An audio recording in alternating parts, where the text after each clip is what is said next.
Hi there. Thank you all for joining us for this Motivo webinar.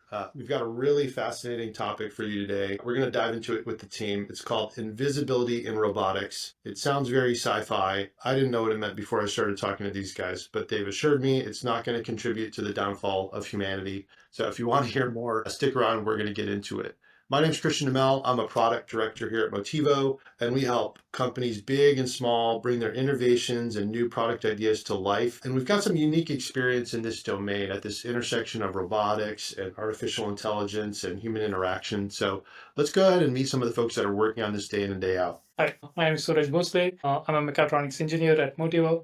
I've been working here on various kinds of projects across multiple technologies and applications, including warehouse robotics, logistical robotics, consumer devices, mainly in the domain of AI, machine learning, and computer vision. Hi, my name is Smrithi. I've been a mechatronics engineer here at Motivo. My focus area has mainly been computer vision, controls, and robotics in domains spanning mobility, aviation, and logistics. I'm Alex Volkov. I'm a lead roboticist here at Motivo. I've been working mostly on early product development, systems engineering across a number of domains, warehouse automation, agriculture, mobility, and autonomous vehicles. Great. So let's start with just the topic of invisibility in general when it comes to humans interacting with technology. Can you tell us a little bit more what we mean with that? Yeah, invisibility means something that can fade into your daily lives very easily. I think back in 2000s when computing became like a widespread technology, a term called ubiquitous computing became a thing, which means computing was so heavily integrated in your lives, but you also want it to be sort of integrated in a way that you don't really notice it. It's seamless, unobtrusive, and trustworthy. You guys have any examples of any other technologies that are invisible in our lives? Other aspects of it we haven't touched on? Smart homes, smart devices that we're interacting with constantly with voice commands. Cars, that's a kind of a generational shift, but 100 years ago, cars were sort of something scary and new. We're not really worried about, even looking where you're going when you cross the street anymore. That's just because it sort of fades into the background. It's something that you more or less know how it's going to act. You more or less know how people drive. You're not sort of consciously aware of these things. So maybe that's a good transition point to talking more specifically about robotics and autonomy. So what does it mean for robots or robotic systems to be invisible in use? For me, invisibility means seamless integration into your environment, and they're supporting your goals without causing much interruptions or breaking your routine. Yeah, I think in general, like safe to interact with, something that we can trust and something that can pick up on a lot of social cues because as they are getting more and more integrated with our lives, they're not here to replace humans, but coexist with us. So, an invisible robot is something that will coexist with humans as other humans do. So we talked about maybe some good examples. What are some other bad examples or technologies or robotics that are intrusive in our lives now? Industrial robots, they're caged, heavy, and if you have to go interact with them, you have to go through a bunch of safety protocols and some training. So that's pretty intrusive. I would say if it's a robot or not, but I think like the appliances in our houses, like washing machine, or dishwasher, we notice them from time to time when they're running. So they are visible to us, but they are very integrated with our lives. So I think we can use some more invisibility there. Related to sound and noise pollution in the environment, kind of? Right. Yeah. I've been around some of those robot arms, and they're pretty noisy. I wouldn't want to share a desk with one of those for sure. I guess the big question, making robotics, making these machines and technologies more invisible, maybe folks are grasping what that means, but like, well, why should I care? What does that mean for us as individuals, consumers, people working in industry? Yeah, I think, we talked about industrial robot arms being sort of the traditional example, but as robotic capabilities kind of become more and more common and capable, we'll start seeing more and more consumer robotics. And I think that's where people are really going to have to contend with the idea that, you might be interacting with the robot every day, something that ideally doesn't hurt you and something that can be predictable in its actions and easy to interact with, like a dishwasher, something, where it's kind of you press play and you go away and you might hear it. It might be a little bit of a sort of nuisance, but it's not something you actively have to think about. Yeah, as humans, we want to focus on what we are good at and let them take over repetitive tasks. And industries, we would want more reduced downtime and more training time.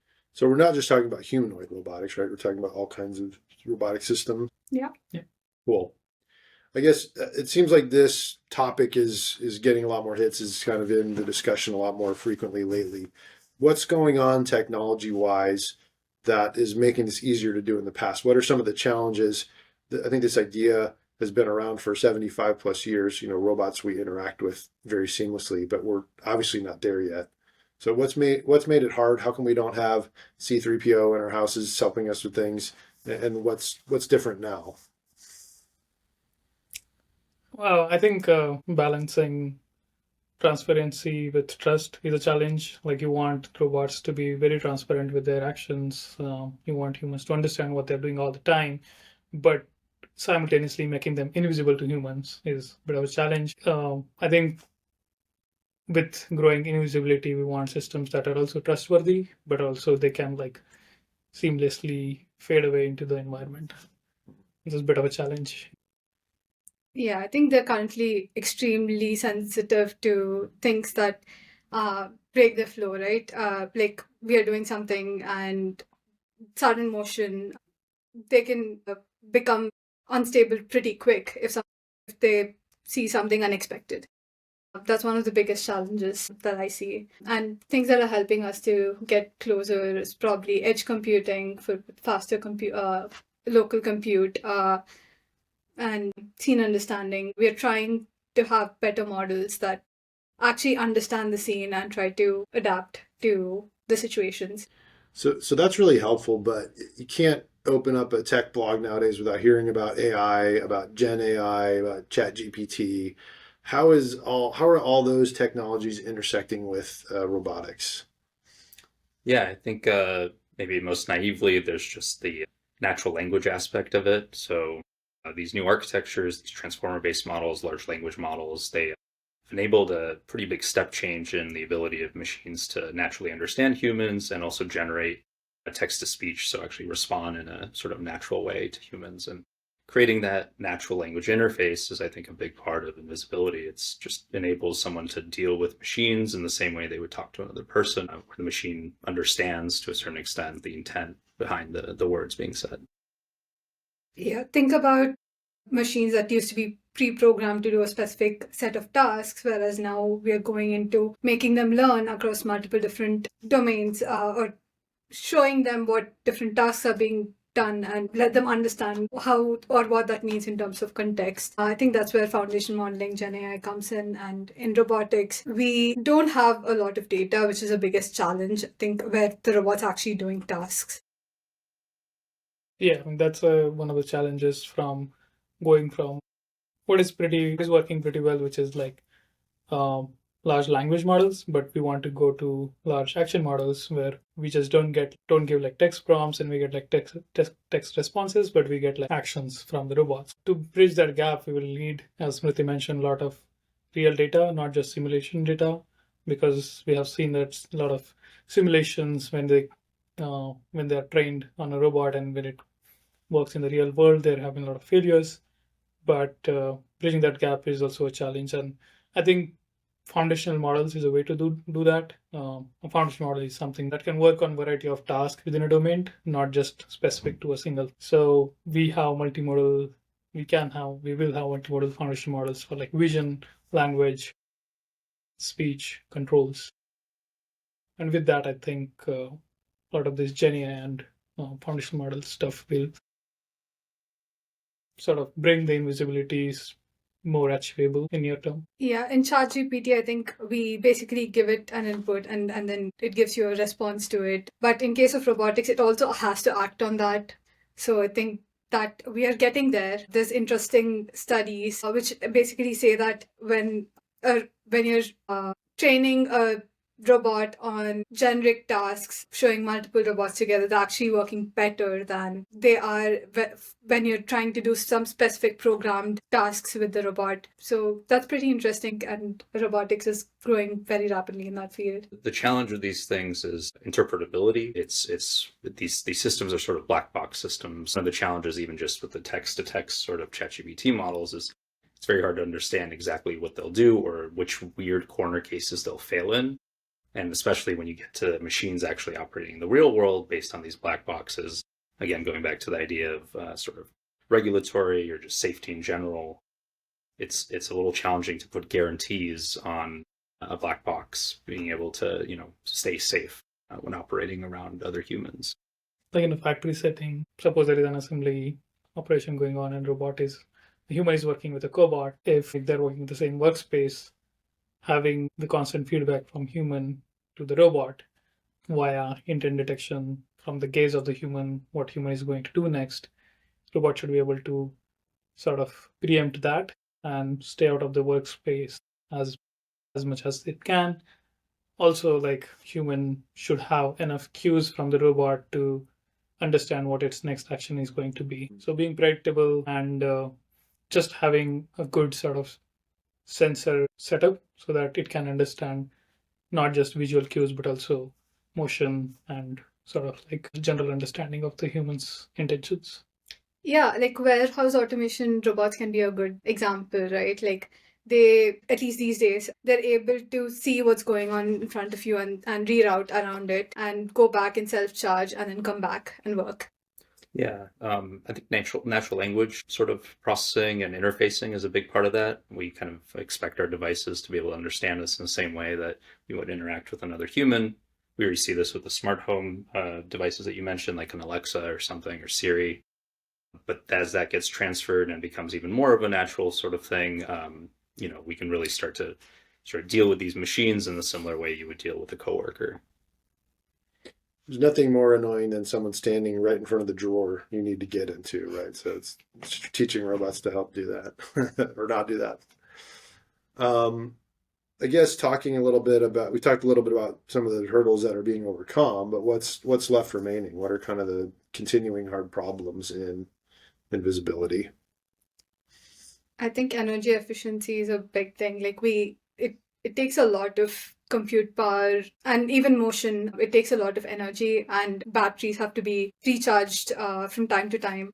You still see this in the cell phone space, and especially a few years ago when sort of smartphones were newer, you only had like a 6-hour charge time on them. I think that was one of the biggest frustrations of the earlier generations of devices. And even still, you see sort of claims on new generations talking about, oh, you only have to charge it every 24 hours, or you can actually have it last. Same thing with like your smartwatch or something, right? So that's a big element, I think, of a lot of devices we deal with. And like you said, those things don't mean you have to move, but robots need to move around in a space.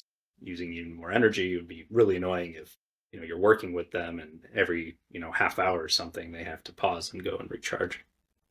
Interrupting that flow, I think, that's a big element of it.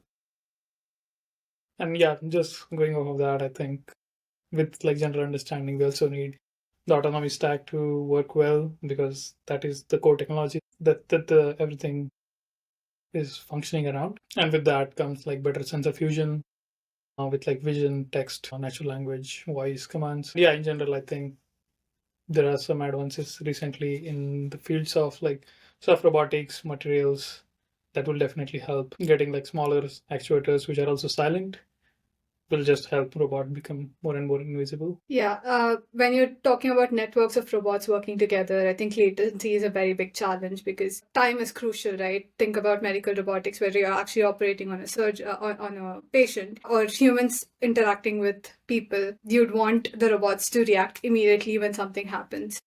And that's a very big challenge that we still need to overcome. Yeah, and graceful failure, I think, is a term you hear sometimes. And as we have robots, they're able to do more and more, expanding sort of the application space. It's going to be increasingly challenging to, create predictable and guaranteed ways of failure, guaranteed ways of safety in a way that's provable, in a way that, a regulating body, for example, can sign off on. Great discussion. It's certainly helped me understand the topic a lot more. Is there anything that we haven't talked about that you think is pertinent or important for folks to know? Whenever we think about robots, I think we think about these humanoid, mobile robot form factors or arms, robotic arms. But I think in the future, we'll see more of these integrated into things and we can hardly see them. Like it could be moving walls or smart carts or autonomous vehicles that we're already seeing. So Yeah, I mean, looking at it from a bit of an industry point of view, like why is it important? Is like as your technology matures, like the social aspects or the human interaction aspects become more and more the differentiating factor between your product and your competitor's product. So it becomes important to consider these factors right from the design phase, where you include sort of like the social aspects of the robot in the planning phase itself. Like traditional for the limited timeline or like just building the core functionalities first, these sort of gets deprioritized for the in the later stages, but bringing them in the initial phases of the project will only help companies get advantage over their competitors. Yeah, focusing on the sort of end user and the consumer at the end of the day, I think is going to be a big part of making sure that the robot as a product is an experience that is invisible, is smooth, and sort of naturally integrates into whatever workflow, whether that's industrial or consumer, something in the home. So that wraps up our conversation. A huge thanks to Suraj, Smrithi, and Alex for spending some time with us today. If you enjoyed today's webinar and want to dive deeper, please head over to motivo.com. You can explore our blog. We're going to share more stories, ideas, and innovations there from the Motivo team. And if you're someone working on a groundbreaking idea, especially something in computer vision, robotics, or product development, and you're looking for the right partner to help bring it to life, whether that's a concept stage or all the way through early builds, we'd love to hear from you. Reach out anytime at motivo.com/contact. Thanks again for joining us for this Motivo webinar, and hopefully we'll see you next time. Thank you, everyone.